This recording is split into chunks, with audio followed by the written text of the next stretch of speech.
Buyouts! Buyouts everywhere! Make sure you guys smash the living crap out of that subscribe button so you guys don't miss out more on this content. You know, I shouldn't be surprised to see Gren Maju Da Eiza has just left the building. This card has comically turned into, I think, one of the best buyout cards that you can actually just pick up right now. Now, the reason for this is because of the new Xenovator deck. Xenovator was the theme that I think most players are trying to break right now, because people are loving the concept of, oh, well, I can turn my deck into a resource. Isn't that what Runic was doing, but, you know, using the opponent's deck against them? Now we've come back and revisited the exact same concept, but on reverse, which gives you, you know, if you get 18 to 20 cards in the banish pile, well, you know, congratulations. Gren Maju Da Eiza here is going to be able to be that giant boss monster that you've always wanted him to be, to kind of give you some of that counteraction. Now, the only downside of this is one imperm tears this card apart, and you're going to have an absolutely terrible time with that. But your price point's currently $30 on the lowest, which is more than I want to be spending on this. Sacred Sword of the Seven Stars. Well, guess what Konami made? They made a level 7 archetype. Level 7 archetype wants to be able to draw cards. So being able to filter through and, you know, kicking whatever bad band or level 7 you need out of your hand to be able to filter for additional materials. Yes, that's what we're looking at. Now remember, Sacred Sword is once per turn. You know, you are going to have a little bit of a trade-off fundamentally with the design space and argument for that one, but still pushing $3 to $4 on the reprints. Originals still pushing about the same as of filming this tonight, but I can already tell you got 93 listings of these. It's going to take people a little while before they're going to chomp down on these. But that's just, I mean, this card has other printings too. It has plenty of commons. It has the rare from Maximum Gold, and it has an OTS tournament pack. So I don't think we're going to be seeing the low common versions getting absolutely obliterated. Now, let's talk about number C6, Chronomaly Chaos Atlantis. This is another piece that ended up getting reprinted, but if you activate any of this card's effects, your opponent takes no damage for the rest of this turn. But you can target one monster your opponent controls, equip it to this card, and this card gets 1,000 attack for each equipped monster to it by this effect. Now, if it has number Chronomaly Atlantis number 6 as an exceed material, it gets the following effect. Detach 3 materials from this card to send all number monsters, minimum equipped to this card, to the graveyard by this effect. Make your opponent's life points become 100. Now, I think it's a pretty tall order to try to manipulate the gimmick of trying to get this to go off, but it is a funny gimmick nonetheless, because number 6 has always been one of those topics of conversation for life point manipulation, and it's just, you know, they make it so that, you know, if you set your opponent's life points to 100, you know, they can't effectively try to win the game, but this is the big colossal big guy that's trying to finish games for you. Artifact Lanceas. If you have not been paying attention to side decks recently, Artifact Lancea has kind of reignited in price recently. And I'm not going to totally blame Malice for sticking around in the format, because that Malice is just one of those cards that you look at and you're like, oh, hey, this is multi-purposing. It's actually hilarious to me because we have no buyouts being reflected on the current meta usage of this. This is just a card that has had an uptick recently that is worth discussing in terms of tech choices. So we'll continue to kind of keep an eye on Lancea. We only have one sale in the last week, and of course, you have plenty of other low rarity versions. You have Platinum Seekers coming in at like $2. Rarity Collection Prismatic Ultimate Rares $1. Secrets are like sub, you know, cheapness. Yeah, Lancea has been printed into the ground enough times that besides the top end of the highest rarity, this card is pretty available across the board, which is good. Elemental Hero Wildheart. Now, I'm going to be honest with you here. Seeing Wildheart be a topic of conversation across the board is hilarious. Obviously, you can get Speed Duel Ultras for light plays for $10.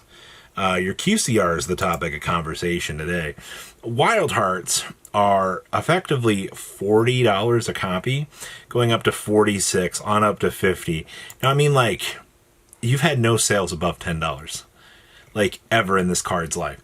It's just a case of every single cheap version on the market has just poofed over time. There's just really no supply left to see these coming back into rotation. So that one's pretty interesting.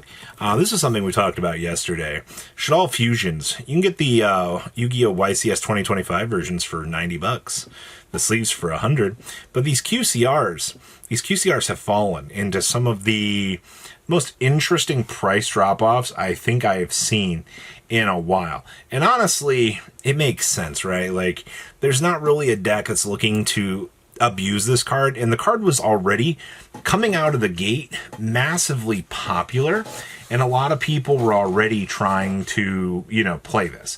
So what happens when times change? Well, the exact opposite. Every QCR we've ever seen has been, getting hammered off the market -1 to 2. This is one of the cases of the card was already out of existence. Now people are dropping them, and now you're kind of starting to watch the repopulation effect take hold of these. This also brings me to Small World, which is another one that has been dramatically going up in price.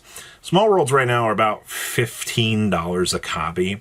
This is because this is like the best bridge starter that you can play in Xenovator, because it just bridges face down cards into your banish pile, which is exactly what your deck wants to do. Who would have guessed, right? Being able to combine your deck with a searcher that already wants to use those sorts of tools to be able to get set up and go. Yeah, there's going to be some sort of ignition and some sort of possibility for you to, want to go with this. I can't believe this card's so expensive now. That's wonderful. Gordian Slicer. Really, we're going even further beyond. Hey man, $123 on the top listing, lol. But you have 15 listings available, $62, $65, on up to $75. It appears, people are actually paying the $60 a piece for these. We know it's going to be a good card in November. Nobody's going to sit here and try to make the argument, well, actually, I don't think this card's quite that good. No. People are willing to sit here, put their mouth where their money is, and they're willing to sit here and try out different things.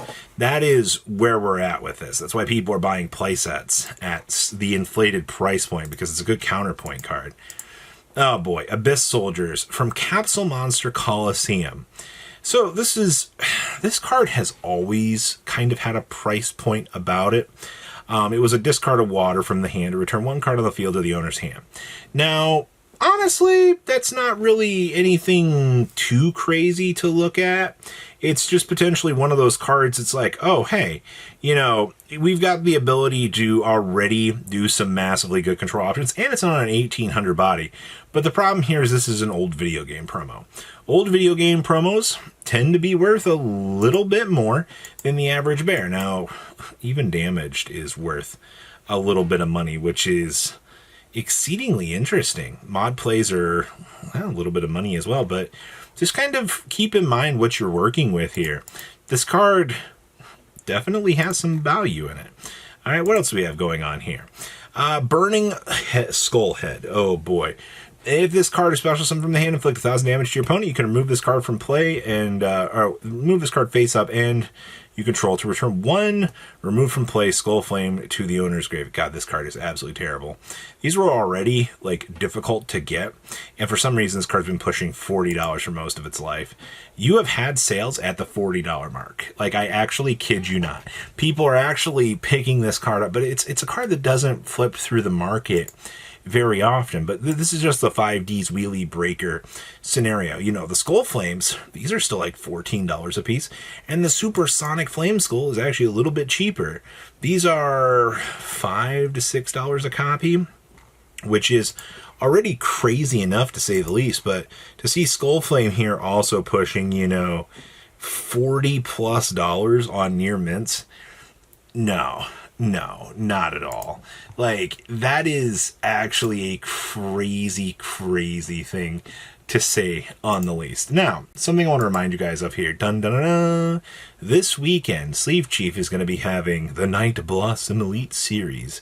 Is going to be coming to their shop, and discount code MCO40 will save you on your purchase. If this is something you want to pick up, check out Sleeve Chief this Sunday at 2 p.m. Eastern Standard Time, and you'll be able to get this awesome binder. You guys have a good rest of your day, all right?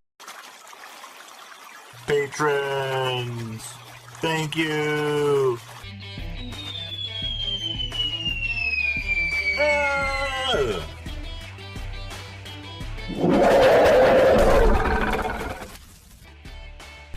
Thank you so much for watching. Check out these other videos.